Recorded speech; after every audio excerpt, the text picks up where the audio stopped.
Olá, gente!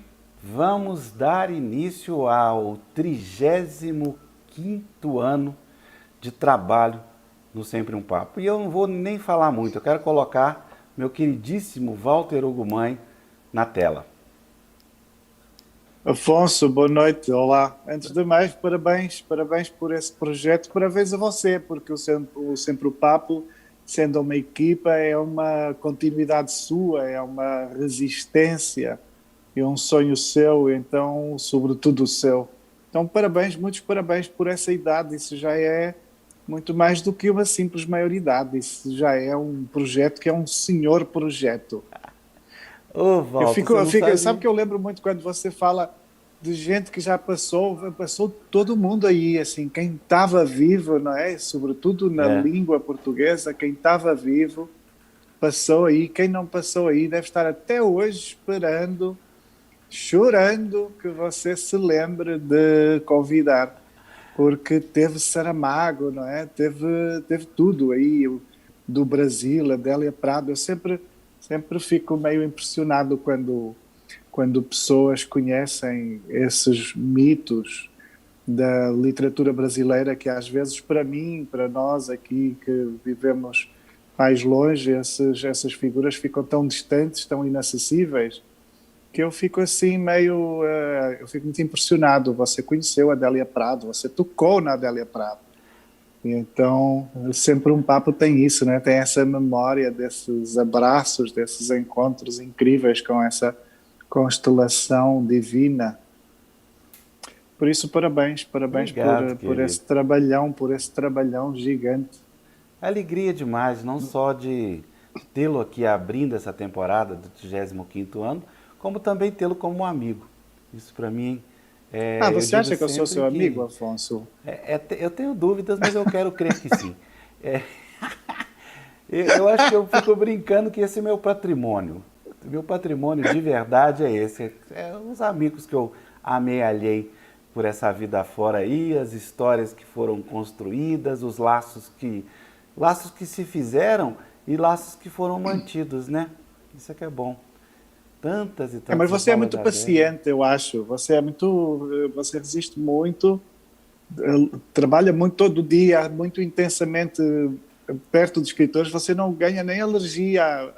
Eu acho que se eu fizesse assim essas conversas, eu ficaria alérgico durante um tempo, assim. Eu só suportaria escritores na minha vida segundas e terças. O resto da semana, se alguém tivesse sequer um livro por perto, deixaria de ser uma possibilidade para os meus contactos. Mas você é muito paciente, você está inundado de escritores em seu redor e você tem ainda aguenta assim isso. Mas Mas, você merece ter escritores amigos porque você tem muita paciência para escritor. mas Walter Hugo, os escritores e as escritoras me ensinaram tudo que eu sei na vida.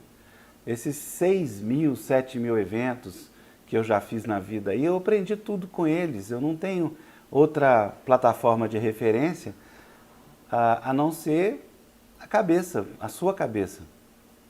Não, não me engano, Afonso. Você sabe muito, você sabe muito. Eu vejo muitas suas conversas com outras pessoas e eu vejo a pertinência das suas questões e a sua informação. Você tem uma coisa que, de facto, sendo você também um escritor, obviamente, é preciso não esquecer, não estamos a falar de espécies distintas, de animais distintos, estamos a falar do mesmo animal, mas sendo você escritor, você tem de facto essa cultura que vem do jornalismo, que é de saber estar informado, encontrar, ter caminho para a informação, e isso é uma mais-valia. Eu devo dizer que eu, quando consigo, e quase nunca, é verdade que é raro conseguir, mas quando consigo acompanhar as suas conversas com o Sérgio Abranches, eu fico fascinado. O Sérgio é uma cabeça lúcida, não é? A gente fica até, eu, por vezes, escutando o Sérgio, eu fico até deprimido de pensar, como assim, Sérgio, eu estive tão perto dele, por que eu não, porque não há um contágio para isso, de maravilhoso que ele é, porque não há um vírus. para ficarmos todos maravilhosos ao invés de doentes de uma gripe tremenda, matadora, não é? Mas eu gosto muito das vossas conversas, assim, da maneira como vocês falam, porque vocês fazem um escrutínio do mundo e desde logo traçam um panorama desse inexplicável Brasil, tantas vezes inexplicável Brasil, e é mais fácil, de repente, enfrentar. A gente continua a ter a sensação de que muita coisa é absurda, mas é mais fácil enfrentar o absurdo se tivermos uma informação do que pode ou pode não ser, não é? Desmontando. A gente atravessa uma era tão sem âncoras, não é? Tão sem elementos de profunda inspiração. Eu acho que as suas conversas com o Sérgio deveriam ser muitíssimo vistas, assim, porque elas são muito instrutoras.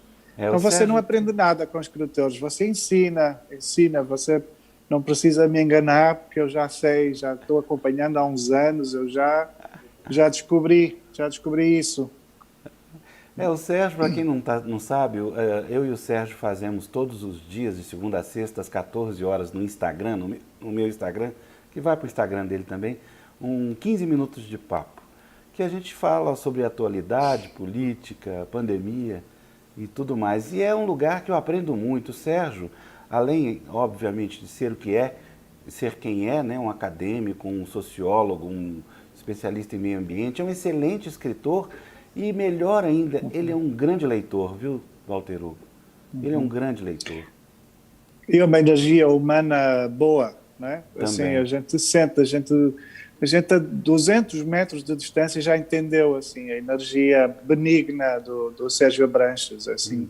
Eu acho muito, sabe, que o Brasil, afinal, teria até uma solução fácil, era criar um governo com Sérgio, Lilia Schwartz, sabe, há umas figuras aí, assim, eu colocava Simone Paulino para cuidar, por exemplo, de um Ministério dos Desfavorecidos, de uma inclusão, por exemplo, mas há aí umas figuras, Vladimir Safatli, por exemplo, também para Drauzio Varela, estava tudo resolvido. Drauzio Varela, vocês teriam um problema resolvido, era só eleger o governo certo, não é? Assim, ir buscar essas pessoas. Sem dúvida. Porque eu acompanho muito assim essas figuras, tenho lido figuras preocupadas até, inclusive quase diariamente participando, e isso é o que me dá, neste momento, é o que me dá grande esperança no Brasil, nessa confusão em que o Brasil sempre se mete e em que se torna. Dá-me uma profunda esperança, porque eu acho que existe uma elite de pensadores brilhantes, existe uma cultura, no fundo, com muito brio e muito brilhante, que vai ajudar a inspirar as massas, mais tarde ou mais cedo. Eu acho que o Brasil encontrará matéria, e o Brasil contém matéria de consciência até para se levantar e para superar tudo isso, e vai sempre dar certo. Eu sempre tenho esperança, assim, quase a certeza de que o Brasil vai dar certo. Eu sei, eu penso um pouco no futuro. No futuro nós vamos nos lembrar dessa época como uma época muito dramática da humanidade, no geral, né? Então, a minha esperança reside que no futuro nós olhemos para trás com uma certa condescendência, de que nós vivemos, que essa geração viveu uma tragédia, talvez a maior tragédia que se abateu na humanidade até hoje, não é? As grandes tragédias eram as guerras, né, Walter Hugo? Que eram localizadas, era uma guerra ali, uma guerra aqui, ou então mesmo as grandes guerras, elas não eram mundiais, eram ali localizadas. Agora não, nós temos uma tragédia absolutamente mundial, que não faz discrição entre ninguém. Mas vamos falar um pouquinho... Mas sabe, deixa eu só... Há uma coisa nesta tragédia que ela, vindo da natureza, ela é profundamente humana, porque a universalidade fomos nós mesmos que criamos, não é? Foi um ser humano que criou esta universalidade. Sim. Em outros tempos, ainda que tivesse havido pandemias, e já não é a primeira, infelizmente, mas talvez fosse de esperar que num tempo de uma tecnologia e de uma ciência tão avançada, nós estivéssemos mais protegidos. A verdade é que não, nós fomos universalizando todas as coisas sem grande proteção, porque sobretudo, porque não partilhamos o melhor que foi sendo descoberto. A gente o comportamento dos países ricos é um bocadinho vampírico, é um bocadinho de distribuir, de colher, não é? E distribuir muito pouco. Então, para que nós, enquanto um todo humano, enquanto planeta, estivéssemos seguros, é preciso sim começar a pensar em que, para estarmos todos seguros, precisamos de estar todos incluídos numa espécie de favorecimento à partida, não é? Porque esta pandemia, ao contrário de outras épocas, esta pandemia viajou mais rápido porque nós hoje, enquanto um todo, somos muito mais rápidos e somos muito mais ubíquos, nós estamos em toda a parte. Né? Em 48 horas podemos dar 2 voltas ao planeta em aviões comerciais. E por isso é muito sintomático de uma falha de consciência e nos modelos sociais.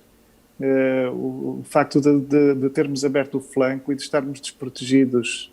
E vamos continuar desprotegidos porque a vacina continua a ser um trunfo capitalista e ela devia de ser um património da humanidade, ela devia de ser simplesmente vista como algo que a humanidade acede por direito, porque os laboratórios já foram patrocinados, já foram subvencionados, já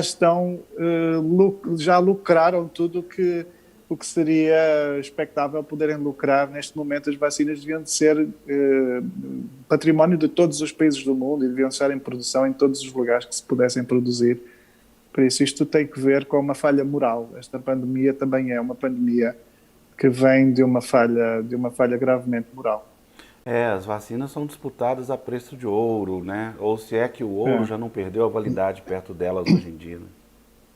Né? Quando você vê, por exemplo, que Israel, ali pelo início de abril, conta ter toda a sua população acima dos 16 anos vacinada, e Israel comprou as vacinas ao dobro do preço, ofereceu, não é? No fundo, especulou o preço das vacinas e por isso conseguiu vencer a corrida. Isto significa que, de facto, a pandemia vai, sobretudo, afetar os pobres e vai continuar a afetar os pobres. Os ricos passam um bocadinho mais de fininho. E isso não é um projeto para o mundo, não é um projeto para a humanidade. Isso vai continuar a ser a repetição de um erro, de uma falha que vai sempre vulnerabilizar a humanidade como um todo. Por isso, eu tenho falado muito nisto, defendo muito a libertação da vacina, né? A liberalização das fórmulas. A partir de um determinado momento, não é mais legítimo que a vacina seja detida por laboratório algum. Bem, gente, eu peço que todos que estejam nos assistindo, tem tanta gente aqui na live, eu vou aos poucos falando um por uma, Mariana, Celso Adolfo, querido Celso, Flávia Suassuna cumpriu e está aqui ouvindo a gente, lá de Pernambuco. Opa! Léo Cunha, querido Léo. Simone Paulino ouviu. Simone Paulino para o governo. Ouviu. Aliás, todos esses minha no governo. O Rafael Nori, lá de Araxá, está perguntando quem seria o ministro da Cultura. Não tem Ministério da Cultura, não. Tem que ser em outro governo, viu, Rafael?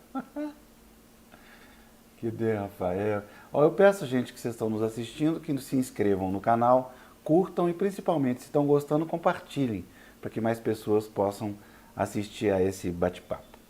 Bem, voltando então, Walter Ogum, indo agora para o seu livro mais recente, né, que você está lançando aqui conosco, eu queria te fazer a seguinte pergunta. O que você foi fazer dentro da sua infância no início da pandemia? Eu lembro, a gente conversou um pouquinho sobre isso. O Contra Mim é um mergulho lá nas mais profundas memórias, né? O que você foi fazer lá, Walter Ogum? Eu creio que muito por causa desse primeiro embate da pandemia, eu creio que eu fiquei precisado de regressar às estruturas fundamentais daquilo que é a construção da minha pessoa, e por isso eu acho que nós todos começamos por ser desafiados na identidade, nesta espécie de estado de guerra em que nos encontramos predados por este inimigo por toda a parte, um inimigo ainda por cima meio covarde, que nós não podemos enxergar, que não sabemos muito bem de onde chega, em que momento, quem está na posse da arma do inimigo ou quem está em paz, não é? Eu creio que todos nós fomos desafiados, sobretudo na identidade. Nós colocamos-nos em causa para saber não só se resistiríamos, mas se seguimos sendo quem sempre fomos perante uma fratura destas. Há uma interrupção tão grande nos nossos hábitos que isso parece suscitar uma suspensão da nossa identidade. Se nós não pudermos exercer o que nos é costumeiro, até que ponto é que seguimos sendo quem sempre fomos, não é? Até que ponto é que nos reconhecemos? E esse susto inicial, que ainda não terminou, mas que eu creio que foi muito mais violento há um ano, exatamente, em fevereiro, março, abril de 2020, esse susto, para mim, ele levantou-se como uma espécie de inspeção ao espelho, a inspeção de mim mesmo. Eu fiquei com a impressão de que redobrei na minha existência, redobrei neste sentido em que tudo quanto pudesse distrair-me de ser quem sou, desapareceu. Eu fiquei entregue ao que sou, entregue à minha própria solidão. Precisei de imaginar, todo o meu tempo é todo fruto daquilo que eu faço e daquilo que eu imagino, e eu não tenho muito, deixamos de ter um pouco aquele complemento que tem que ver com o que trazem os outros, o encontro dos outros, o acompanhamento dos outros.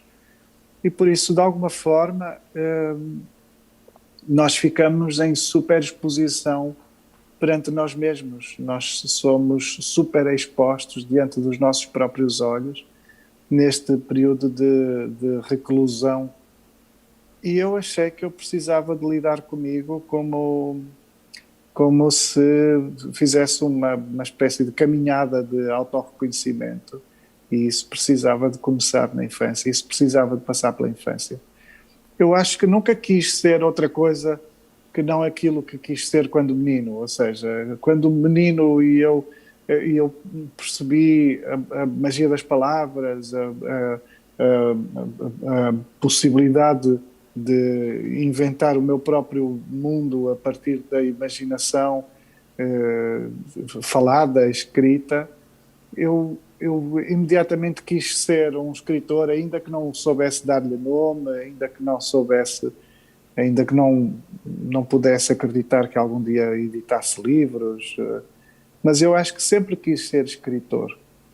E ao regressar a essa paulatina, meticulosa construção dessa criança, aparecimento dessa criança, ao analisar esse tempo, de algum modo eu pude perceber se falhei, assim, a que distância é que eu estou daquela ética, daquela candura elementar que as crianças têm, mas que ao mesmo tempo divide de uma forma tão lúcida o que é bem e o que é mau. Eu acho que eu quis muito isso, assim, num tempo que me pareceu guerrear contra nós, porque isto não é exatamente uma guerra, mas é um tempo que guerreia contra nós. Eu acho que quis ter a certeza de saber o que é bem e o que é mau.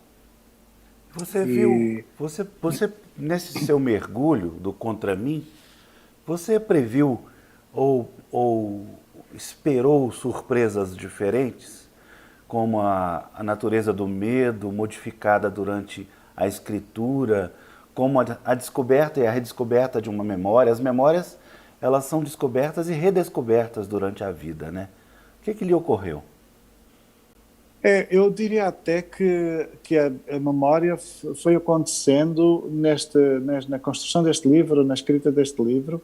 A memória foi acontecendo quase como uma revelação. Sabe que eu não sabia que eu sabia tantas coisas sobre a minha vida. Eh, Talvez não me tivesse sido nunca tão importante eh, o exercício de lembrar, esse ofício de lembrar. Eu achava que lembrava claramente aquilo que talvez fosse fundamental, não é? Mas ao escrever, eu passei a ter noites de sobressalto, em que acordei várias vezes vendo claramente instantes, escutando vozes desse tempo, as conversas, pequenas expressões, que eu achei que eu não lembrei nunca, nunca até agora, até à escrita, eu teria lembrado isso. E então, subitamente, a minha própria vida, o meu próprio passado, ele é devolvido como contendo um elemento de revelação, um elemento de surpresa muito profundo, e que pode ser muito mudador, porque me traz a certeza de ter passado por um determinado processo, e poder entender esse processo como não o entenderia no tempo de criança. E por isso essa meditação foi muito valiosa. E eu escrevi um livro que eu não saberia escrever, eu não poderia prever escrever este livro exatamente como ele é, porque até digo mais, eu achei que ele seria muito mais curto, que eu teria muito menos a dizer, teria muito menos a contar, e que a história talvez fosse mais simples.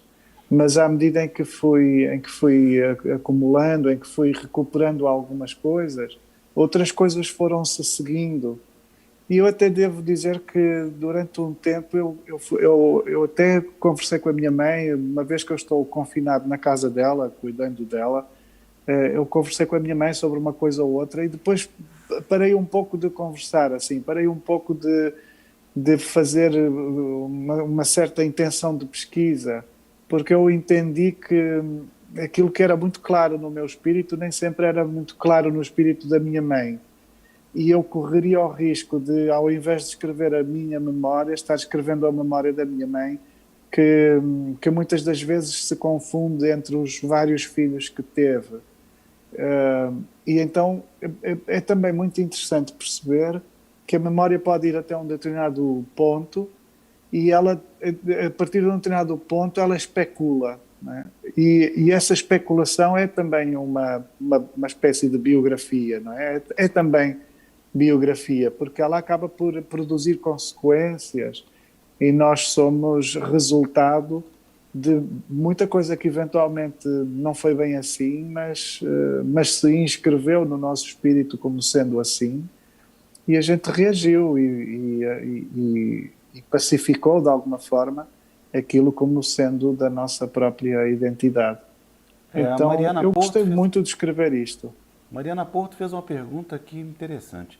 Contra mim estaria mais para autobiografia ou autoficção ou ainda alguma outra coisa? Não, seria uma autobiografia, mas tendo em conta que a autobiografia é sempre, e como toda a literatura, é sempre uma coisa dotada de um artifício, não é? É sempre uma artificialidade, não é a vida em si, não é? Sendo algo que eu tenha feito agora e se possa inscrever na minha biografia de 2020, nos, nos, no meu, como dizer, nos eventos da minha vida de 2020, enquanto assunto, ela não deixa de ser um esforço para recuperar a verdade, mas é sobretudo isso, é sobretudo um esforço, e por isso ela não, eu não posso garantir que cada detalhe foi exatamente como digo. Claro que há coisas mais fortes há coisas muito rotundas, fundadoras e estruturantes da minha vida e sobre as quais eu estabeleço uma espécie de dogma, não as coloco em causa. Mas há espaços em que eu crio uma certa admiração, um certo espanto até. Mas a autobiografia é isso mesmo, a autobiografia, nós não temos, como dizer, não temos provas de termos sido quem fomos, temos poucas coisas, umas fotografias. Eu, por exemplo, não tenho imagens de vídeo na altura, tenho muito poucas fotografias, não havia gravação de som naquela altura ainda, não tenho a minha voz de criança, por exemplo. Talvez as crianças do futuro com as redes sociais e os perfis no Facebook e não sei o quê, tenham percursos mais documentados, não é? Possam deixar um rastro, uma espécie de diário a partir do qual depois reconstruam as suas vidas com uma margem de erro muito menor. Mas eu ainda eu ainda tive uma vida analógica, a minha vida era analógica e por isso a margem de erro pode ser grande, pode haver a troca até de um ano para o outro, uma coisa não ter acontecido quando eu tinha 7 anos, mas ter acontecido quando eu tinha 8. Algumas coisas terão sido assim seguramente. O Zuenir escreveu um livro que se chama Quase Memória. Ele fica brincando, Sim. ele brincou com uma alegoria que é muito legal, assim, é que as lembranças da infância, principalmente, elas são suas, mas em certa medida passam a ser dos outros, porque você ainda não consegue fazer aquela coxa de retalho. Então o livro dele chama Minhas Lembranças dos Outros, que é uma coisa divertida. Mas, o Walter, o que me ocorreu, desde aquele início de escritura que nós conversamos há cerca de um ano atrás, você é uma pessoa que se digladia entre o mundo, né? Você, antes da pandemia, você não tinha uma semana de tranquilidade, de tantas viagens que você fazia. Ao mesmo tempo, você sente a absoluta necessidade de ficar só, obviamente, para trabalhar e ficar quieto, né? Seu desejo era sempre ficar quieto. Esse livro não foi, de uma certa forma, uma preparação espiritual para o que você viria a viver e o que está vivendo hoje? Sim, eu acho que ele tem muito isso como dizer, de vocação espiritual, de desígnio espiritual. E de uma espiritualidade meio um pouco escangalhada, um pouco misturada entre ser efetiva e ser só uma espécie de coisa calmante, não é? Para suplicar um espaço de meditação, um espaço até de regresso a uma certa solidão. Eu sou um indivíduo cuja natureza é solitária. A minha natureza, embora eu seja empático, acho eu, e até simpático no encontro com as pessoas, eu gosto das pessoas, eu tenho uma propensão para estar sempre num espaço só meu, assim, na minha cabeça. Eu sou reenviado para um lugar de solidão muito, muito severo até. E eu preciso disso. E a minha vida nos últimos 10, 12 anos tinha sido uma confusão, uma exigência de presença e de viagem muito alucinante, que me estava violentando, inclusive. Eu vinha sentindo que o não dizer não às coisas, o permanentemente procurar aceder, aceitar os convites que me faziam, o estar aí pelos amigos, digamos assim, estava de algum modo destruindo a minha pessoa, assim, destruindo a minha capacidade, até levando-me à exaustão, produzindo uma doença constante. Eu estava constantemente doente, coisa que nestes últimos meses, eu devo dizer, é muito estranho dizer isto, mas a pandemia, claro que é uma coisa horrível que se abateu sobre a humanidade, mas pessoalmente, tendo podido refugiar-me e tendo podido ficar aqui quieto, a pandemia tem-me ajudado muito a encontrar. Eu estive fazendo as contas, eu não saio de Portugal há cerca de 13 meses, talvez, 13, 14 meses. Isto não me acontecia, sei lá, há 20 anos, 20 e tal anos, 30 anos. É absolutamente incrível, de repente, passar mais de um ano seguido, substancialmente aqui em casa, rodeado de muito poucas pessoas e podendo focar naquilo que eu quero focar sem demasiada pressa. E isso tem mudado muita coisa na minha cabeça, tem mudado muita coisa até na minha metodologia, tem-me ajudado a ler, por exemplo, com a confusão da minha vida.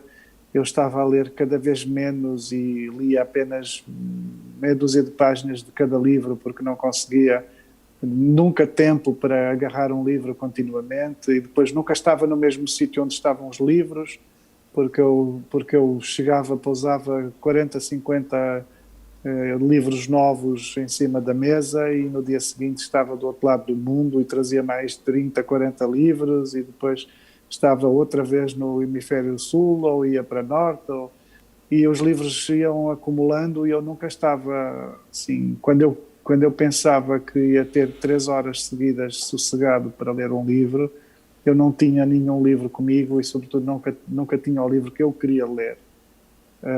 E isso a pandemia, com esta quietude, a pandemia trouxe-me. Eu sinto que regressei aos meus tempos de jovem, assim, quando eu não era requisitado para muita coisa, tinha uma vida social comum e podia pensar, podia dedicar uma semana à leitura da obra inteira de um determinado autor, ou podia dedicar uma semana a ver toda a videografia do Akira Kurosawa, por exemplo. E eu ultimamente tenho feito um pouco isso, assim, vou por atacado, vou assim, obviamente sempre com as minhas obsessões, sempre exercendo obsessões, mas eu fico assim, durante uma semana, 15 dias, eu fico muito focado numa coisa qualquer e eu vou esgotando tudo o que puder esgotar em torno de um autor, em torno de um artista. Então tem sido muito especial. Você acha Não que você pensei que vai... a vida me oferecesse isto. Você acha que essa sua experiência, aliás, a experiência do mundo, né? O que você está vivendo, todo mundo está vivendo. Que é essa reclusão que para muita gente é boa. Muita gente, eu tenho ouvido muitas coisas positivas. Se você fosse retornar, ou seja, aquela frase que todo mundo está dizendo, quando a pandemia acabar, ou aqui no Brasil, quando a vacina chegar, como é que você prevê que será a sua vida? Bem, eu sou muito bobo. Eu fico dizendo que sim às coisas e por isso eu acho que em algum tempo eu vou estar igual, na mesma, no mesmo sufoco, em toda a parte, mas eu quero muito, pelo menos, que eu descanse agora, que quando eu regresse eu esteja descansado o suficiente para aguentar mais 10 anos, assim, da minha própria bobagem. Mas eu queria muito fazer um esforço para não repetir determinados erros, assim, para não ficar correndo atrás de coisas que não faz mais sentido correr, assim, não faz muito O sentido que, por exemplo, achar Walter? que... assim, eu tinha muito essa ideia de que entre estar em casa e aceitar uma viagem para ir para qualquer lugar, qualquer viagem era melhor do que estar em casa. Achava eu que eu teria sempre muito tempo para estar em casa, mas a verdade é que a prática revelou o contrário. Eu estava muito mais tempo fora do que estava em minha casa e por isso estar à espera que um dia tivesse até a possibilidade de mexer nos livros, assim, de mexer nas coisas que fui colhendo em toda a parte do mundo. Eu nunca tive isso assim. Muitos dos livros, você sabe que agora, ao fim destes tantos meses, deste mais de um ano de pandemia, você sabe que eu ainda tenho caixas de livros que estão fechadas desde a viagem em que eu as trouxe, assim, algumas caixas estão fechadas desde há 4 anos, 5 anos. Livros que eu trouxe de países maravilhosos e coisas que eu trouxe de países maravilhosos, eu não tive ainda condições de abrir as caixas e de ver sequer o que lá está dentro. Então fica assim meio absurdo. Porquê continuar a buscar algo que depois eu não consigo sequer usufruir, não é? Eu queria muito dosear as coisas de maneira a que eu possa... Isso mudou muito na minha cabeça, assim, esta ideia de estar em casa, afinal, também tem interesse e também é algo fundamental, eventualmente moderar as viagens e dividir a vida entre ficar em casa e viajar tem que ser uma coisa muito mais equilibrada e muito menos ávida, não é? Tá, muita gente aqui falando, vou falar um pouquinho das pessoas. A Leia Moraes, a Flávia já falei, Zé Azevedo, Odilon Monteiro da Silva, Evandro Afonso Ferreira. Eita, Evandro faz uma pergunta aqui engraçadíssima, eu vou te fazer. Eugênio maravilhoso Sávio, do escritor. Foto em Pauta. Gente, muito obrigado por estar com a gente aqui. Tá? Até a Josane. Simone, o que você está perguntando, Simone? Isso de ver filmografia do Kurosawa toda de uma vez ou de Nero Novalis são os seus planetas em Virgem. Tem muita coisa virgem na minha vida, Simone, muita coisa virgem. Aqui, bem, deixa eu escolher uma pergunta do público agora, Walter Hugo. É, Aqui, contra mim foi, isso já respondeu, Manuel. Foi escrito na quarentena, sim. Saudade de vocês, a gente também estava com saudade. Pedem para você explicar o contra mim. Como é que eu explico? Isso, uma tentativa de fazer uma autobiografia, sendo que eu estou consciente de que é impossível fazer autobiografia e por isso, em última análise, isto será uma espécie de romance em que eu próprio sou o personagem principal e com tudo o que implica a escrita de um texto literário. Tem sempre artimanhas, a gente doseia o que conta, revela devagar, revela mais depressa se achar mais interessante, vai de alguma forma fazendo uma gestão da história para que ela tenha uma performance literária, Ó, o que significa que ela vira literatura, deixa de ser realidade de algum modo, não é? A gente ao escrever também mata um pouco a verdade, porque a coisa é transformada numa obra que se pretende ser uma obra de arte, e por isso há uma transformação, como se houvesse uma espécie de mimética, uma coisa que transforma a realidade na mimesis da realidade, mas já não é exatamente a realidade. O Rafael Nolli, nosso querido professor lá de Araxá, fala que no nosso reino o personagem principal, o narrador, é uma criança de 8 anos. Há algo de autobiográfico também no nosso reino? Sim, na verdade, com o Contra Mim é fácil agora de detectar o que é que em cada romance eu fui usando da minha própria biografia, da minha própria vida. E há no nosso reino, na personagem dessa criança, há uma ansiedade espiritual também, uma relação com Deus, uma auscultação dos discursos divinos, uma tentativa de fazer com que Deus se pronuncie.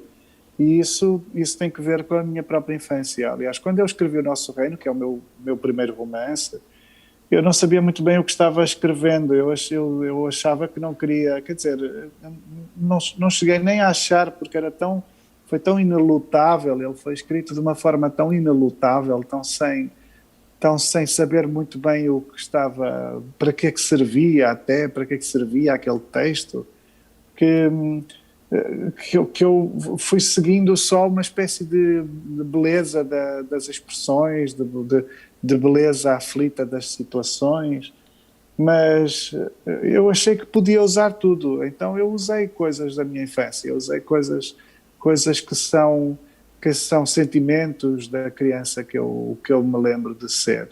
Mas não era importante para mim reconstruir os episódios com rigor, então eu podia usar aquela emoção da qual eu me lembrava para colocar numa situação meio diferente, meio mascarada, não é?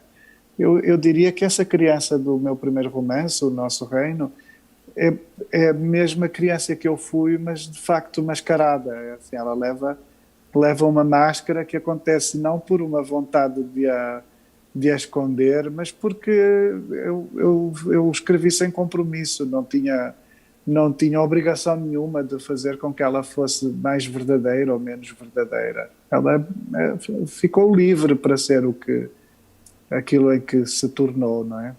E foi muito importante para mim escrever esse primeiro romance.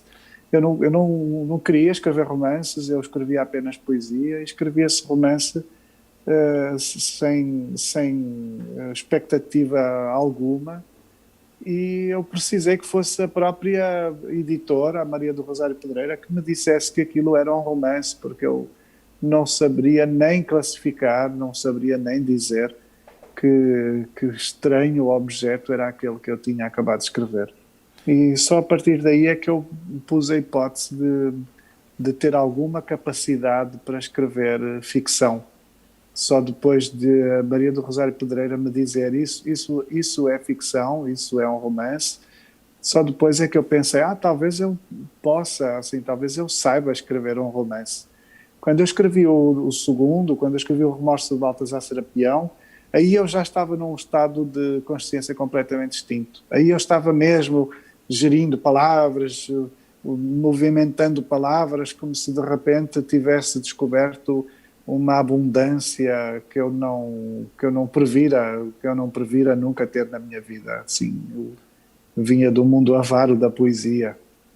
Bem, falando do contrário da avareza, que é a generosidade, o Jonathan Nicoletti, que era o coordenador lá do FLI Araxá de 2019, que você foi um dos homenageados, informa que todos os funcionários do Grande Hotel receberam os desenhos que você fez, tá? E são gratos até hoje, tá? É obrigado. Dizer, você pediu muito para serem entregues a eles e foram entregues, viu? Eu lamento não desenhar melhor, eu adoraria ser assim. Eu digo sempre que meu mestre é Caravaggio, assim, mas não tem ajudado muito, assim, que eu me transforme num grande artista plástico. Isso, eu lamento não ser melhor artista plástico, mas olha, eu ofereci o que eu pude, eu pude fico fazer. feliz e fico torcendo para cada dia ser melhor. Não sei se você lembra dos desenhos que você fez naquela situação lá do Grande Hotel, né? Sim. Onde o Machado de Assis era o patrono, foi né? também foi o patrono, você o autor homenageado, fez dezenas de desenhos e distribuiu, Mas a loucura momento foi toda muito feliz. sua, Afonso. Você é que ficou dizendo, faz desenho, Walter, tenho uma ideia, vamos fazer assim. E eu, burro, eu disse que sim. A minha vida podia ser muito mais calma. Eu que fico encontrando assim, afeição pelos problemas. Eu ganho afeto pelos problemas. É muita burrice. Walter, me conta outra coisa aqui. Já ouvi diversos relatos seus sobre a questão de Deus e especialmente a morte e a vida após a morte. Esse contato absurdo que nós estamos sendo forçados a ter com a morte provocados pela pandemia, mudou alguma coisa sua com relação à visão da morte? Não exatamente a questão da pandemia. Eu devo dizer que eu achei até que nós sucumbiríamos mais com a pandemia. Eu acho que no meio disto tudo, com tanta tragédia e com tantas pessoas, tantas vidas que já se perderam e tantas famílias que ficarão para sempre marcadas por esta tragédia, eu acho que a humanidade, a ciência, sobretudo, foi até muito rápida. Eu não acreditava, eu não estava à espera que houvesse uma vacina um ano depois, não é? Minha mãe vai ser vacinada quinta-feira, por exemplo. Faz um ano fez um ano agora dia 2 que houve o primeiro caso positivo em Portugal. Sim, é a primeira vez na história da humanidade que se colocam vacinas em administração num período menor a 12 meses. Não é? Foi muito pouco tempo para descobrir uma vacina, para testar e para como se diz, e para ratificar o uso da vacina em modos seguros. Então eu acho que eu, por acaso, eu pensei que a hecatombe seria maior.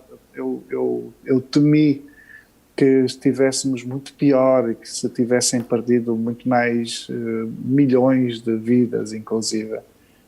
De maneira que não é tanto isso que me faz hoje ter uma questão espiritual mais presente. Eu acho que é o eu ter entendido que eu vinha meio desenfreado pela vida fora. Eu estava muito exausto e a sensação que eu tive quando de repente há esta parede levantada que é o ficar quieto, dá a sensação de que o meu avião bateu numa parede, assim, você não viaja mais, você não sai mais, não tem mais onde ir, há um fim de linha, como se de repente algum obstáculo fosse intransponível.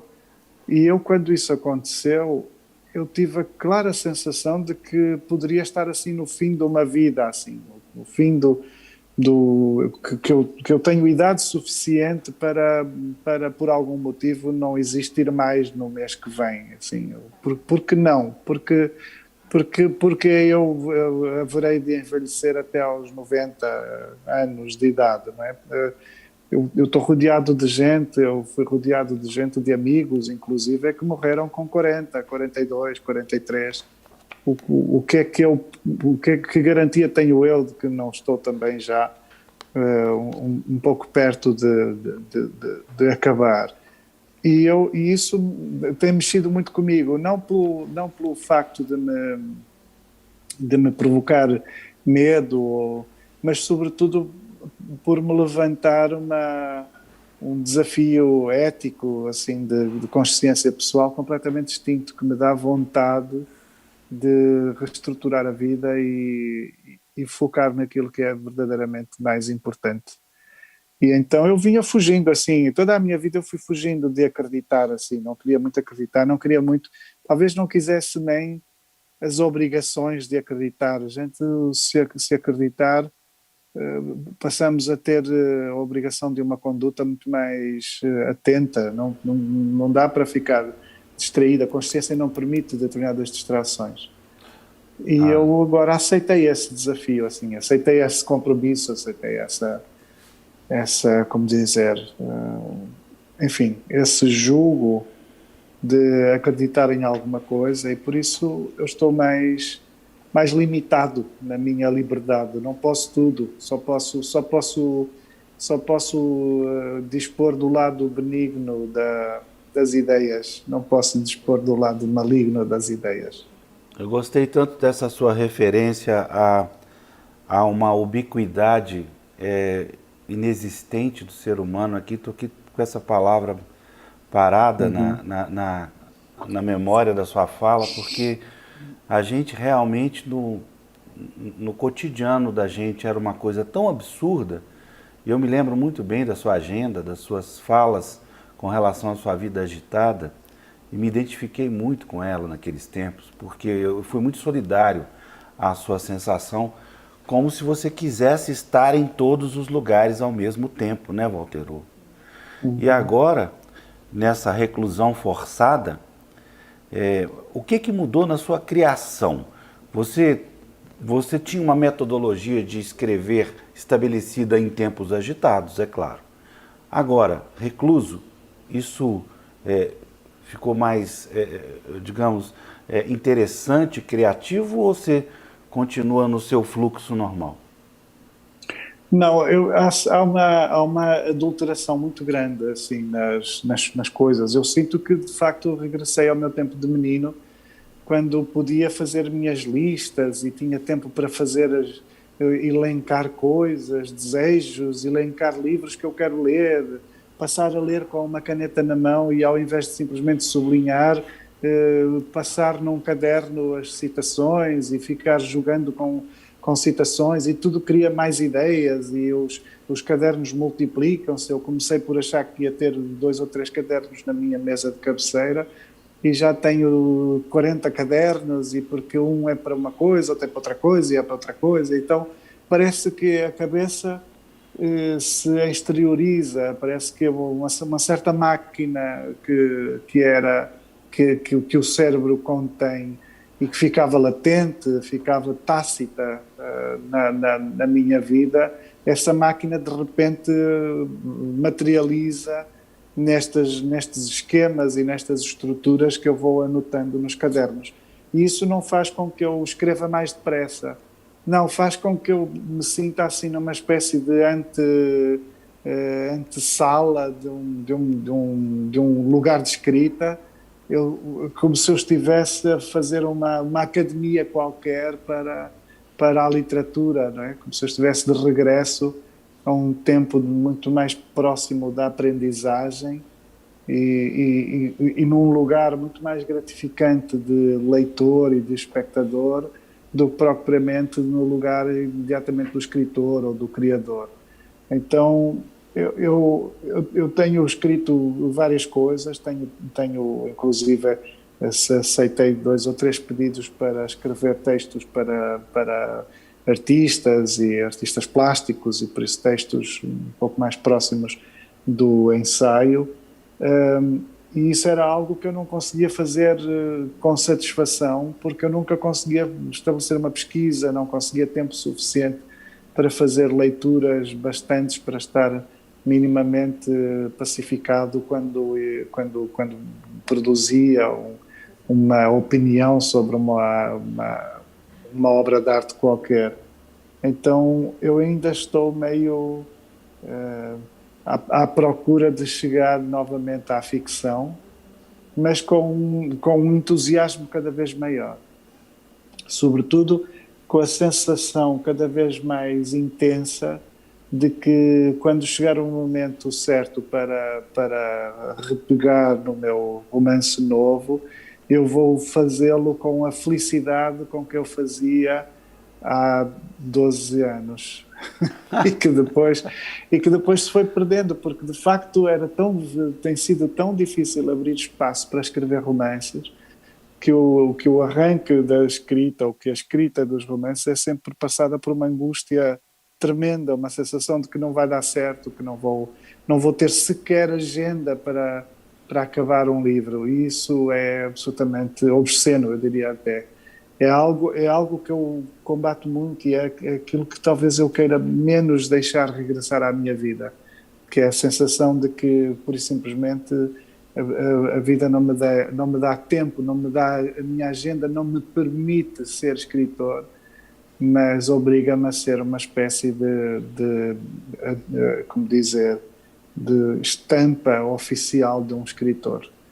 E eu quero desfazer tudo isso e quero de facto regressar a uma quietude bastante que me permita escrever os livros que eu quiser, a quantidade de livros que eu quiser, com o tempo que eu quiser, sem ter ninguém à minha espera, sem ter ninguém apressando nem abreviando a minha escrita. Tantas perguntas aqui, eu agradeço a Eneida. A Eneida faz uma pergunta curiosa. O medo de ficar na escola, o medo da professora, descrita no livro Contra Mim, foi verdadeiro? Achei uma lindeza aí entre aspas, aceitar ser torturado em troca da ciência, fecha aspas. Uhum. Isso é pura verdade. É curioso que quem lê o livro da minha geração, assim, pessoas da minha idade, dividem-se muito entre as pessoas das grandes cidades e as pessoas das províncias, das pequenas localidades de província, como era onde eu vivia. Nas grandes cidades, sobretudo quem vivia já no centro do Porto e quem vivia em Lisboa, já não passavam por estas experiências. Esta experiência meio traumatizante, violenta, fisicamente violenta da escola, é uma memória de gerações bem anteriores, de gerações que estiveram nas escolas nos anos 50, nos anos 40, mas nas pequenas terras nós ainda tivemos esta escola nos anos 70 e até algumas crianças já nos anos 80.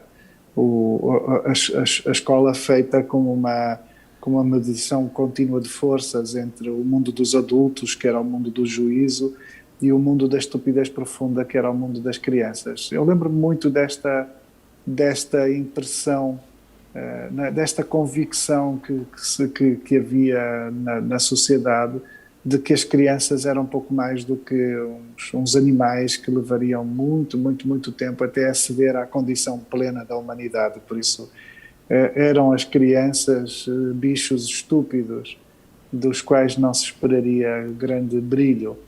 Então, batiam-nos muito, batia-se nas crianças, batia-se muito.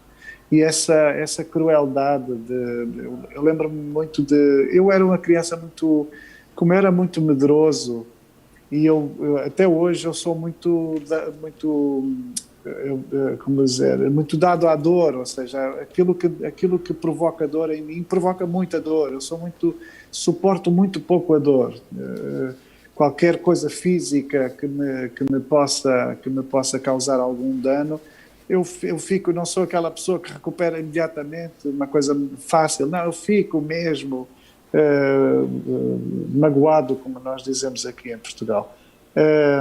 E por isso eu fazia um esforço enquanto menino para não criar problemas e para não ter razões para que me batessem, para que a professora me batesse. Mas mesmo assim, constantemente ela me batia, porque era quase uma condição da existência da criança, era quase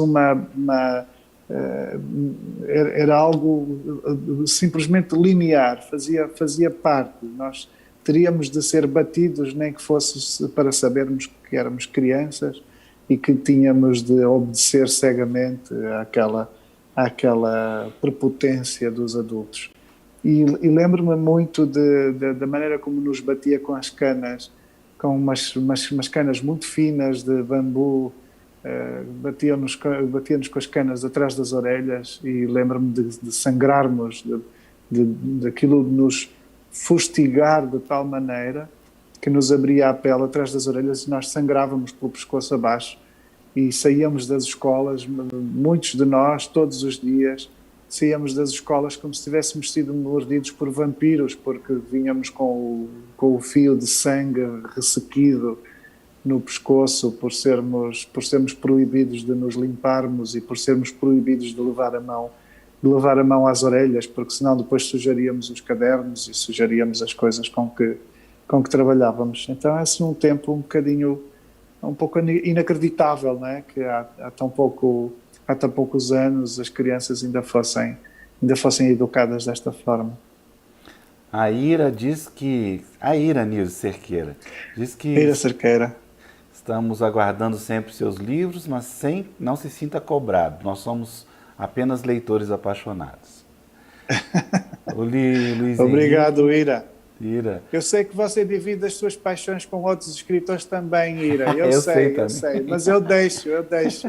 Eu também sou um pouco promíscuo, eu também tenho vários leitores de quem gosto muito. Falando nisso, o Pedro diz, o André Lucas pergunta se seu escritor brasileiro preferido é o Guimarães Rosa. Sim, é muito difícil, assim. Talvez há uns anos eu pudesse dizer isso deslumbradamente, linearmente, mas há muita coisa no Brasil há muitos textos, assim, muitos livros. Há uns dias, conversando com a Simone Paulino, eu dizia que talvez o Vermelho Amargo do Bartolomeu Campos de Queiroz seja o livro que pessoalmente neste momento mais me comove, sabe? É assim quase mais forte do que eu, mais forte do que a razão. É uma opção que não chega a ser profundamente racional, é mesmo uma ligação emotiva ao livro. Eu acho é uma maravilha, eu tenho uma admiração, não só ao Vermelho, a pessoa do Bartolomeu, que foi um grande amigo de vida inteira. eu não pude conhecer. Eu encontrei o livro dele, eu cheguei aos livros dele depois da morte dele. Aliás, eu até contei essa história assim. O livro dele foi-me oferecido por várias pessoas. E várias pessoas sempre vinham com o livro e diziam: eu acho que você vai gostar, eu acho que você vai gostar. Leitores na fila de autógrafos traziam e diziam assim: eu acho que você vai gostar. Enfim, mas eu recebo tantos livros e eu, quando vou ao Brasil, compro tantos livros que era sempre mais um. E a dada altura alguém voltou a oferecer o livro e eu pensei assim: caramba, mas sempre este livro, mas porquê é que as pessoas acham tanto, né? Estão tão convencidas de que eu vou gostar deste livro? Então eu tive mesmo de o ler. E eu entendi imediatamente. Aliás, eu li-o na mesma noite, quando eu decidi, eu ainda estava no hotel. Eu peguei o livro e comecei a ler. Eu, em meia dúzia de linhas, assim, em 2 páginas, eu estava elucidado. E o livro é brevíssimo e é maravilhoso. Então, eu hoje sinto assim um carinho muito especial pelo Bartolomeu Campos de Queiroz. Como sinto, por exemplo, pelo Ariano Suassuna, que escreveu esse Auto da Compadecida absolutamente brilhante, ou pela Adélia Prado, a Nélida Pinhon, por exemplo, o Inácio Loyola Brandão. Enfim, é tanta gente, o Brasil tem uma literatura tão rica e tão variada, porque depois a literatura brasileira faz-se de muitas temperaturas, de muitas mundividências, havendo uma comunhão de muitas coisas. Também se distingue por esse corpo físico gigante que o Brasil tem e que traz quase como que, não diria humanidades distintas, mas formas distintas de se ser gente. Então há muita coisa brilhante. Eu já não saberia quem é o meu escritor favorito. A Rita Lúcia Tomás Viana Reis diz que esse livro dialoga com a sua infância, O Vermelho Amargo. Uhum. O Chico Mendonça está aqui também mandando abraço, escritor, Um traduz abraço as para ele. dores do mundo, do tempo. É uma pergunta do Chico. O escritor traduz as dores do mundo, de seu tempo, ou basta a ele suas próprias dores e alegrias?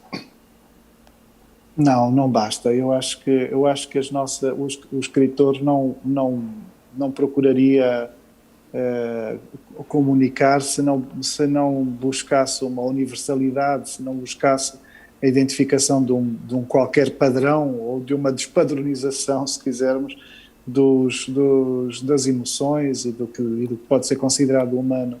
Então, eu acho que há sempre uma vocação universal, há sempre uma vocação para auscultar as coisas na sua profunda universalidade, naquilo que nos pode colocar em comunhão, digamos assim. Eu acredito muito nisso, acredito que só nos podemos entender e por isso também só faz sentido escrever, porque, porque acreditamos ou porque temos a expectativa de poder entender os outros. Não é? Não é exclusivamente acerca de nós. Nenhum livro pretende ser exclusivamente acerca de nós, porque se assim fosse não faria sentido sequer colocá-lo nas mãos de um leitor. Bastaria que fosse escrito e lido por nós e talvez nem precisasse ser escrito, porque bastaria ser um pensamento na nossa cabeça para executar o seu sentido, não é? Para chegar a cumprir o seu sentido. Então eu acho que a escrita, a literatura, a arte é sempre uma coisa atinente ao coletivo das pessoas. Walter Hugo, estamos chegando ao final. Se você tivesse aí um caderninho e pudesse escrever o que o seu coração mandasse, qual o recado que você mandaria para os brasileiros, os seus leitores, que são uma verdadeira legião de apaixonados pela sua literatura? Complicado. Ainda mais nesses tempos, né, Walter? Com tanta tristeza no Brasil, tantas mortes. Resistência e voz levantada. Sabe, eu acho que a gente não pode assistir a isso quieto nem silente. E se tivermos de estar apertados por uma questão de segurança, então que façamos ruído, que usemos todos os canais para fazer saber que esperamos melhor, que queremos melhor dos nossos governos, queremos melhor do mundo. Não podemos compactuar com a atrocidade e não podemos nunca compactuar com uma certa vertigem para sermos levados ao abismo, contra todas as exclusões, contra todas as menorizações, contra todas as tentativas de fazer crer que há gente que é menos gente, contra tudo o que estraga a paridade. Eu acho que nós precisamos mesmo de falar. Se você não está falando sobre isso, se você não está protestando para que continuemos a acreditar que um dia isto vai ser melhor e que vamos ser um pouco mais iguais, você está errado, o seu silêncio está errado. Então acho que precisamos de falar nesse sentido antigo da decência e da esperança. E desde logo hoje, o Dia Internacional da Mulher, né? Precisamos mesmo de falar numa maior paridade, numa maior inclusão, porque ainda falta muito, muito para fazer. Walter Hugo, muito obrigado também pela referência ao Dia Internacional da Mulher. A gente faz aqui esse encerra dando os parabéns, dizendo que elas são, de fato, o nosso motor, a nossa inspiração. Muito obrigado, Walter Hugo, e até a próxima, né? Que seja breve. Até breve, até breve. Seja breve. E parabéns ao Sempre o Papo, parabéns a você, parabéns a toda a equipa e muito obrigado por vocês acompanharem o meu trabalho, por me convidarem. E no próximo Dia Internacional da Mulher, tenha vergonha, convido uma mulher para conversar com você, porque a minha dimensão feminina não é o bastante para substituir uma mulher e eu temo que nunca seja o bastante para substituir uma mulher. Mas eu fico muito honrado e aceito o seu repto para hoje ser uma mulher honorária. Eu aqui reconheço. E aqui fica a minha palavra por ela. Reconheço e faço a promessa que dia 8 do ano que vem vai ser uma mulher. Você tem toda a razão. Muito obrigado, viu, Walter? Até a próxima. Grande abraço, querido. Obrigado Afonso. a todo mundo que assistiu, participou. Se Obrigado. gostou, replique a live depois, passe para os seus amigos, para as suas amigas, compartilhe. Que quando você compartilha, você está não só compartilhando a obra de Walter Hugo, mas também incentivando a leitura e a literatura. Muito obrigado. Adeus.